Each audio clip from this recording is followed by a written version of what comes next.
దేశంలో ప్రముఖ పుణ్యక్షేత్రాల్లో తిరుమల తిరుపతి దేవస్థానం కూడా ఒకటి. ఇక్కడ సాక్షాత్తు శ్రీ మహావిష్ణువు స్వరూపంగా పిలువబడే ఆ వెంకటేశ్వర స్వామి స్వయంభుగా వెలిశాడు. అందుకే ఈ పుణ్యక్షేత్రాన్ని కలియుగ వైకుంఠం అని అంటారు. అందుకే నిత్యం దేశం నలుమూలల నుంచి లక్షలాది మంది భక్తులు ఈ తిరుమల శ్రీవారిని దర్శించుకునేందుకు భారీగా కొండకు తరలి వస్తూ ఉంటారు. ఇకపోతే ఈ తిరుమల కొండపైనున్న ఈ వెంకన్న స్వామికి ఎంత ప్రాముఖ్యత ఉందో ఆ తరువాత లడ్డూ ప్రసాదం కూడా అంతే ప్రసిద్ధిగా నిలిచింది.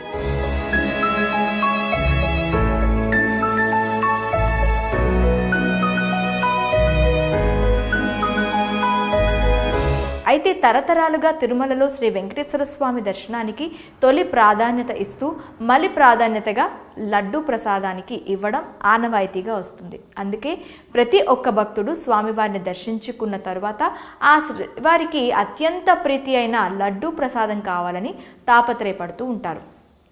ఇందుకోసం భారీ సంఖ్యలో భక్తులు క్యూ లైన్లో నిల్చుంటారు. మరి అంతలా ప్రసిద్ధిగాంచిన ఈ తిరుమల తిరుపతి లడ్డూ ప్రసాదం విశిష్టత ఏమిటి, దీని వెనుక ఉన్న చరిత్ర ఏమిటి అనే ఆసక్తికర విషయాలను ఇప్పుడు తెలుసుకుందాం.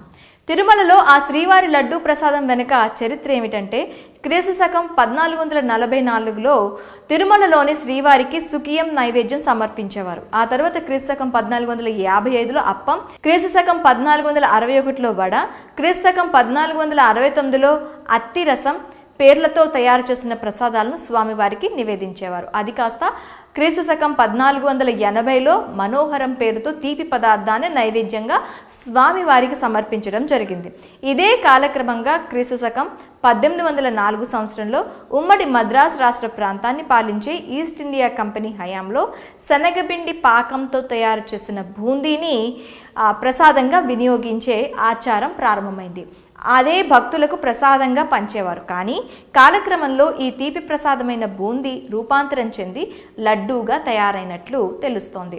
ఇది కూడా క్రీస్తు శకం 1943 సంవత్సరంలో రూపాంతరం చెందినట్లు తెలుస్తుంది. అయితే మొట్టమొదటిసారిగా తిరుమల తిరుపతి దేవస్థానంలో 1950 సంవత్సరంలో జరిగిన పాలక మండలి సమావేశంలో ఈ లడ్డూను తయారు చేసి విక్రయించినట్లు తెలుస్తోంది.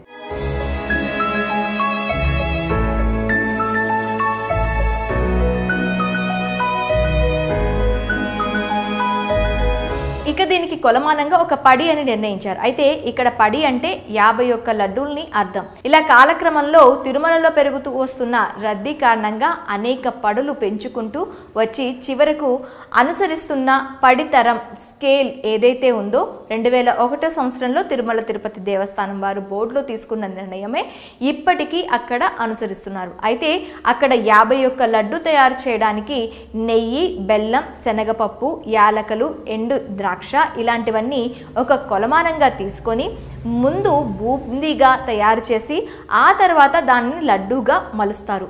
ఆ తర్వాత దానిని ప్రతిరోజు ఉదయం ఆ శ్రీవారికి మొదటి గంటలో నైవేద్యంగా పెట్టి అనంతరం దానిని తీసుకువచ్చి మిగతా లడ్డూ ప్రసాదంలో కలిపి భక్తులకు ప్రసాదంగా అందించడం జరుగుతుంది. అయితే శ్రీవారి లడ్డూల్లో కూడా 3 రకాల ప్రసాదాలు ఉంటాయి. ఒకటి కళ్యాణ లడ్డు, దీన్నే పెద్ద లడ్డు అంటారు. రెండోది ఆస్థానం లడ్డు, ఇంకొకటి చిన్న లడ్డు అంటారు. ఆ చిన్న లడ్డూల్ని భక్తులకు విడిగా తిరుమలలో అందిస్తూ ఉంటారు. అయితే ఎక్కువ శాతం చిన్న లడ్డూనే స్వామివారికి నైవేద్యంగా సమర్పిస్తూ ఉంటారు. కాగా ఈ లడ్డూ ప్రసాదాన్ని తిరుమలలో వైష్ణవ స్వాములు తయారు చేయడం ఆనవాయితీగా వస్తుంది. ఇక తిరుమలలో స్వామివారికి ఉదయం సుప్రభాత సేవ నుంచి రాత్రి ఏకాంత సేవ వరకు సుమారు 51 ప్రసాదాలు వివిధ రూపాల్లో స్వామివారికి సమర్పిస్తారు.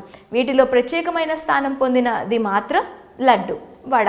ఇక అన్న ప్రసాదానికి వస్తే ఉప్పు పొంగలి, చక్కెర పొంగలి, దద్దోజనం, పులిహోర, కదంబం, దోసలు, అప్పాలు, పెద్ద లడ్డూలు, ఇంకా చక్కెర యాలకలు, అలాగే సిరా, నువ్వులు ప్రసాదం. వీటన్నిటితో పాటు ప్రతి ఆదివారం స్వామివారికి అమృత కలస అనే ప్రసాదం సమర్పిస్తారు.